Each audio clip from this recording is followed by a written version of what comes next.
Bonjour à tous, on va commencer un nouveau chapitre de probabilité qui s'appelle loi normale. Alors, pour introduire les lois normales, on va faire l'activité numéro 2, page 118.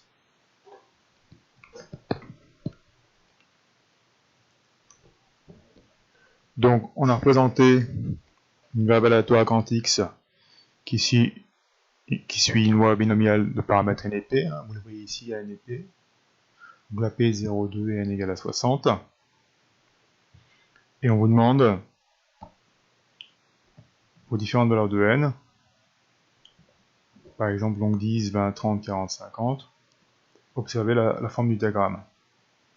Donc, je vais changer la valeur de n, je vais prendre des valeurs de plus en plus grandes, et on va voir ce qu'on obtient.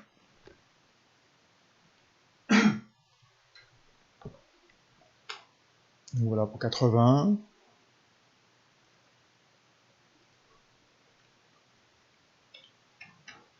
%. Bon, un peu plus grand éventuellement, mais j'ai peur que ça sorte du cadre. Alors, ce qu'on remarque en réalité, c'est que on observe qu'il y a une courbe qui épouse la forme du diagramme qui représente la fois binomiale lorsque n prend des valeurs grandes. Et ensuite, donc on vous demande, troisième question, pour n égale à 100. Donc le diagramme prend la forme d'une courbe en cloche, donc c'est la courbe dont je viens de parler, et qui est symétrique par rapport à un axe. Alors, elle est symétrique en fait par rapport à cet axe. Donc en fait par rapport à la droite d'équation x égale à 20. Et 20 en réalité, qu'est-ce que c'est? C'est l'espérance de notre loi binomiale. Je rappelle que l'espérance c'est n fois p. Et si vous faites 100 fois 0,2, évidemment vous allez trouver 20. Donc ce qu'il faut retenir, c'est qu'on obtient une courbe en cloche, et qui est symétrique donc par rapport à droite d'équation x égale à E de grand X, E de grand X étant l'espérance de notre loi binomiale. Je reviens maintenant au cours. Donc, on a ici les réponses aux questions 2 et 3. Je vais maintenant définir ce qu'est une loi normale. Donc, on a vu ici que le diagramme en bâton d'une loi binomiale de paramètres n et p lorsque n est très grand et que p n'est pas voisin ni de 0 ni de 1 peut être approché par une courbe en cloche. Donc là voilà, la fameuse courbe en cloche. Cette courbe est celle d'une fonction appelée densité de probabilité qui définit une nouvelle loi de probabilité qu'on appelle loi normale. Alors cette loi normale, elle est caractérisée par deux valeurs. L'une qui on appelle l'espérance qui est notée mu, et l'autre qui est notée sigma et qui correspond à son écart type. Alors, définition maintenant. Donc on considère une loi aléatoire grand X suivant une loi normale. Et bien par définition, la probabilité que grand X prenne les valeurs entre A et B, et bien cette probabilité elle est égale à l'aire du domaine sous la courbe en cloche entre A et B. Alors de la même façon, on peut définir P de x inférieur à B, donc c'est l'aire du domaine sous notre courbe mais avant B, et puis P de x plus grand que A, c'est encore une aire, mais c'est l'aire sous notre courbe en cloche, mais à droite de A, puisque x est plus grand que A. Alors, les calculs de ces probabilités qui correspondent à des aires se font en réalité à l'aide de la calculatrice. Donc, il faut tout simplement savoir utiliser la calculatrice, c'est très simple, vraiment.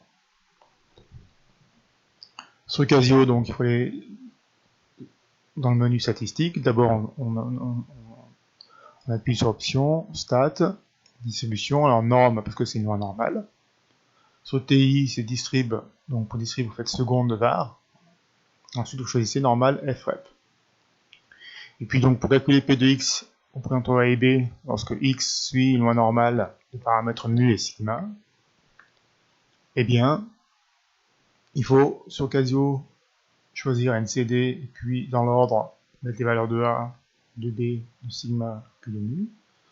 Et sur TI, hein, c'est normal FREP, et dans l'ordre A, virgule B, virgule mu, virgule sigma. Alors, la calculatrice ne calcule pas directement P de x plus grand que C et P de x plus petit que D.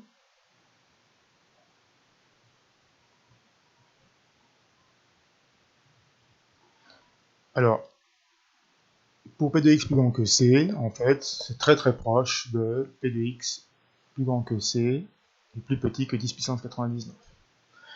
Du coup, on se ramène à ce cas-là. Hein. Petit a, en fait, ça va être C, et puis petit b, bah, ça va être 10 puissance 99. Et puis pour P de x inférieur à D, en fait, elle est très proche, cette probabilité de P de x plus petit que D et plus grand que moins 10 puissance 99. Donc en fait, pour calculer P de x inférieur à D, on calcule ça, et en fait, on se ramène à ce cas-là.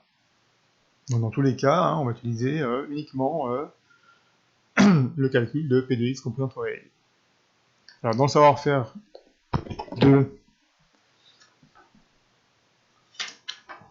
la page 123, donc vous avez l'exemple de calcul. Donc ici, on a une variable aléatoire qui suit une loi normale d'espérance mu égale 335 et d'écart type sigma égale à 20. Et on vous demande donc de calculer ces probabilités à 10-4 près.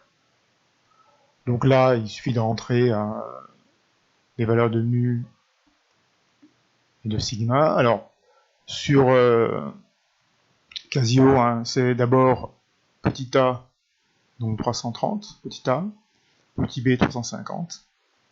Et ensuite, hein, c'est sigma, donc 20. Et ensuite mu. Sur TI, hein, donc c'est toujours les valeurs de A et de B, donc 330 et 350. Ensuite mu, qui est 335. Ensuite sigma. Et on trouve donc 0,3721. Là, on a des exemples de calcul de P de x inférieur à 330. Alors, comme je vous l'expliquais tout à l'heure, c'est pareil que P de x plus petit que 330, plus grand que moins 10 puissance 99.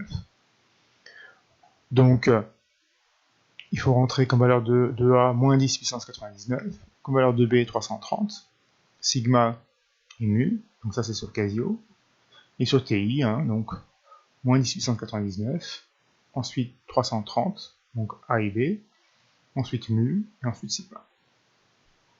Dernier calcul, P de x plus grand que 320, donc là aussi je vais l'expliquer en haut, hein, cette probabilité elle est très proche de P de x plus petit que 10 puissance 99, plus grand que 320, et donc, sur Casio, on rentre les valeurs de A et de B, hein, 320 et 10 puissance 99, ensuite sigma, ensuite mu, et sur TI, hein, les valeurs de A et de B, donc ici 320 et 10 puissance 99, et puis mu, et ensuite sigma.